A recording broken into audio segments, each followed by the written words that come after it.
জীবনের একটা ভয় আছে, কারণ দিন শেষে ওরা যদি ক্ষমতায় আসে আমরা সবাই শেষ। আমার বাবা হচ্ছে নিউ সুপার মার্কেটে হচ্ছে প্রেসিডেন্ট, তো ওইখানেও কি হয় 3-4 বছর পর যখন নির্বাচন হয় ওরা তত্ত্বাবধায়ক সরকারের আদানে 3 মাস ক্ষমতা ছেড়ে দেয়, ওদের আন্ডারেই নির্বাচনটা হয়।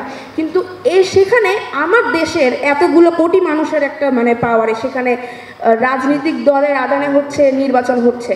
সো এটা যাতে না হয়, 3 মাস যাতে তত্ত্বাবধায়ক সরকারের আদানে ক্ষমতা ছেড়ে দিয়ে নির্বাচনটা প্রতি 5 বছর পর পর হয়। এবং থার্ড হচ্ছে যেটা, এটা আমি রাজনৈতিক দল নিয়ে অনেকে কেউ কথা বলছেন, এটা নিয়ে আমি মেনশন করবো, আমি খুব ডিপ্লোম্যাটিক না, আমি স্ট্রেট ফরওয়ার্ড উত্তর দিব। এখন দুইটা দলই বলতে গেলে প্রধান এখন, জামায়াত আর হচ্ছে বিএনপি। সো এখন দুজনে একটু বিতর্কিত কথা বলতেছে যে আওয়ামী লীগকে ওরা চাইলে ইলেকশন করতে পারবে, ওদেরকে বাধা দেওয়ার আমাদের কোনো রাইট নেই।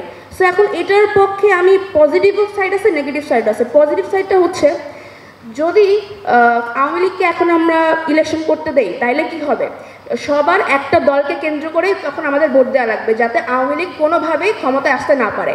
তো এটাতে কিন্তু সুবিধা হচ্ছে একদিক দিয়ে, আবার নেগেটিভ সাইড হচ্ছে যে আল্লাহ মাফ করুক যদি এমন হয় যে আওয়ামী লীগ আসন পাইলো বা কিছু হলো, তখন কি আমরা আর we willing to take the risk? আমাদের জীবনের একটা ভয় আছে, কারণ দিন শেষে ওরা যদি ক্ষমতায় আসে আমরা সবাই শেষ।